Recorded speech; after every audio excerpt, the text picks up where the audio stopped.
Selamat petang, salam sejahtera. Terima kasih karena bersama dengan saya di Nazlin Unity Channel. Saudara-saudara sekalian, ini satu ulasan yang pasti menarik perhatian Anda. Tiada lagi peluang untuk PAS menyertai Anwar Ibrahim. Tiada lagi talian hayat untuk PAS mendapatkan mana-mana talian hayat bagi meneruskan survival mereka. Kalau sebelum ini, ramai penganalisis politik mengatakan survival PAS mungkin datang daripada Parti Bersatu apabila mereka bergabung dan mahu kira-kira menjadi kerajaan. Kali ini mereka PAS sudah pernah jadi kerajaan. Dalam pimpinan Perikatan Nasional baru-baru ini, 2 tahun yang lepas, mereka sempat menjadi kerajaan. Itu mungkin kali pertama mereka benar-benar berada dalam kerajaan di Putrajaya. Namun demikian kali ini seakan-akan mereka tak akan dapat lagi peluang untuk menjadi kerajaan.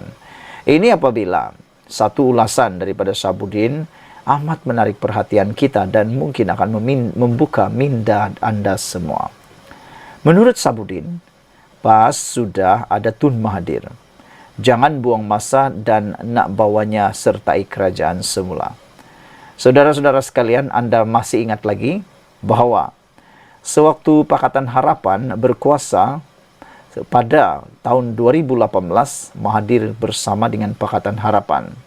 Tetapi kerana beberapa kesilapan daripada Tun Mahathir, menyebabkan Datuk Seri Anwar Ibrahim kehilangan kesempatan pada waktu itu untuk menjadi Perdana Menteri walaupun telah dijanjikan akan menjadi Perdana Menteri selepas Tun Mahathir Mohamad. Tetapi keengganan Tun Mahathir Mohamad untuk menyerahkan jawatan Perdana Menteri kepada Anwar Ibrahim pada waktu itu telah menyebabkan Anwar Ibrahim terpaksa bersabar. Dan akhirnya atas izin Tuhan Yang Maha Esa, akhirnya Anwar Ibrahim menjadi sudah Perdana Menteri dan menutup mulut para pengkritik beliau yang selalu mengejek beliau sebagai Perdana Menteri tepi yang sekarang ini sudah menjadi Perdana Menteri, dan orang yang mengejek beliau selama ini kini pula menggantikan tempat sebagai Perdana Menteri tepi. Sekarang ini yang lebih menyedihkan kita ialah Tun Mahathir Mohamad.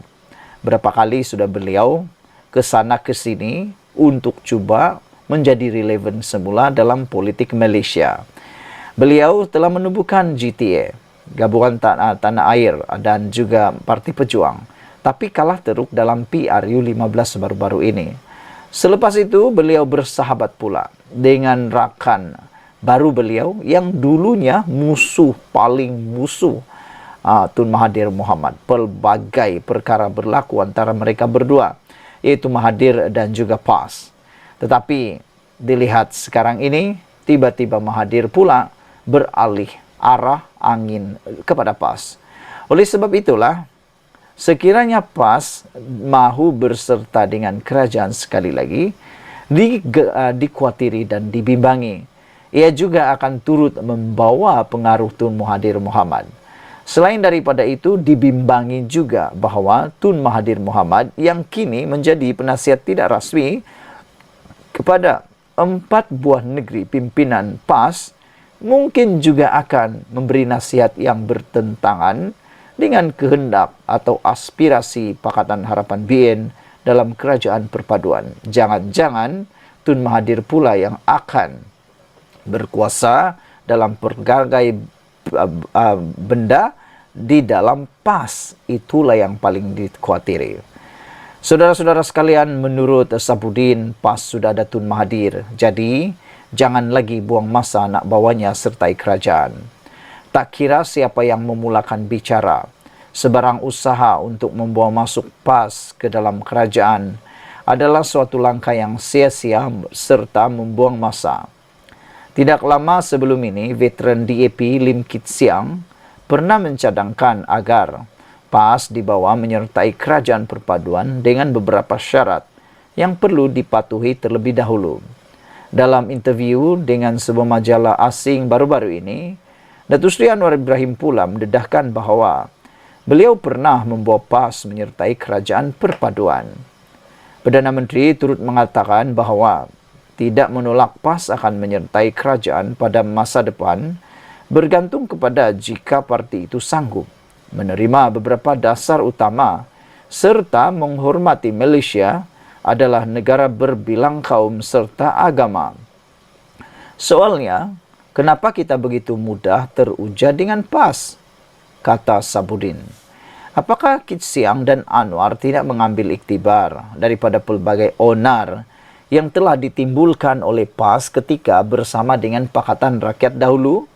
Selain itu, tidakkah Pakatan Harapan sudah melihat betapa PAS juga telah pun melakukan pelbagai onar ketika bersama dengan UMNO, Barisan Nasional dalam Mufakat Nasional? Bukankah itu juga telah dapat dilihat?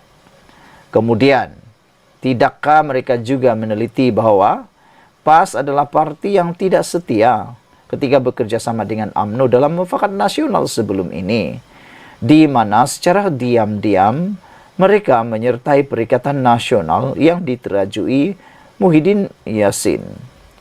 Seterusnya, ketika bersama Perikatan Nasional sekarang ini, PAS secara senyap-senyap sekali lagi berbaik dan kerap pula mengadakan perbincangan dengan Tun Mahathir Mohamad di sebalik Bersatu diketahui umum tidaklah begitu mesra dengan bekas Perdana Menteri itu. Apakah semua perangai PAS itu tidak memberi iktibar bahwa parti itu lebih patut dijauhi daripada didekati?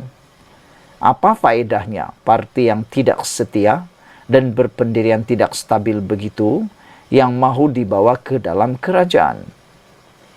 Sekurang-kurangnya selagi PAS pimpinan dipimpin Hadi Awang, tiada falsafah sama sekali untuk berbaik dan membawa mereka ke dalam kerajaan. Selain itu, ketika PAS berada dalam kerajaan sewaktu era Muhyiddin dan Ismail Sabri Yaakob sebelum ini, turut terbukti pimpinannya tidak mempunyai paras keupayaan yang baik. Jauh sekali memuaskan, sama ada sebagai menteri atau timbalan menteri.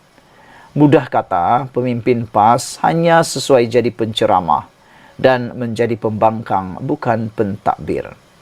Sebab itu Hadi Awang amat sesuai. Sebab itu Hadi Awang amat sesuai menjadi duta bertaraf menteri yang tidak perlu masuk pejabat.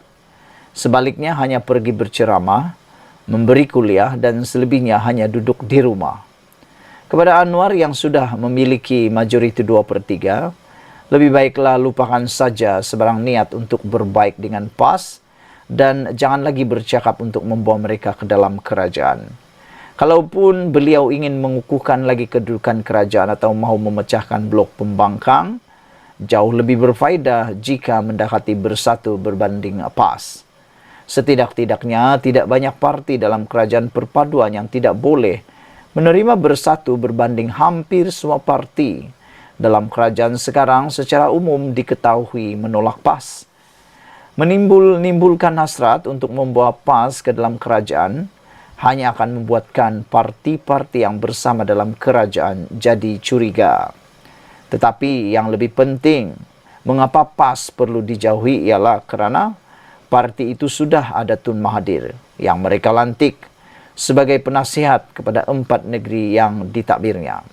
Jadi, biarkan sajalah PAS kekal sebagai pembangkang serta timbul dan tenggelam bersama sosok yang suka khianat dan tidak berpegang kepada janji itu. Ditulis oleh Sabudin Hussein. Sekian dulu untuk kali ini. Jangan lupa tinggalkan komen Anda untuk isu kali ini. Sila tekan butang subscribe. Malaysia kita punya, kita juga sama-sama cintai Malaysiaku. Kita jumpa lagi. Bye-bye.